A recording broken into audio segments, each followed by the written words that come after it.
All right, hello everyone. I want to make a quick video about how to access the Clever Portal as a teacher or student. So what the first thing you want to do is be able to log into Clever as an administrator, and on the left side you're going to select Data Browser, and you're going to look in and select the school where you believe this student or teacher is at, and that will help separate out some of the data here where you will be going into the school. And seeing specifically the filter for the school. Next, once you've selected the school, you're going to see that there's the option for students and teachers under the specific school. Here you can use the email to search a little bit more finitely, search the name, but you also want to note which are on the students or teachers tab. And you're still under the data browser. And this blurred out area is where you'll see student names. Next is, while you're in this data browser, if you're having trouble finding a specific student, you can also use the email and the search tool up above and search that specific email within the school. That can help if you're having trouble at a particular grade level or for a staff member.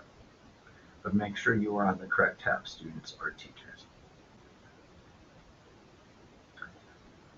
On the upper right-hand corner, once you have found the student and you've selected the student from the list, you will see their name, their grade, their school, they'll have a student ID, a student number, and what you want to do is over here over support tools, you want to select access portal as user.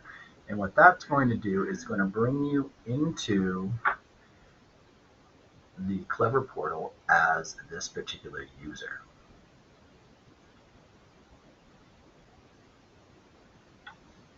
So now you're going to go into the portal as a student or a teacher, and when you select to go into that user, it's going to bring up this screen right here where it's going to show the user who's accessing Clever, and then the student name here where this red arrow is, and also the name up here. And you're going to be asked to start the portal session.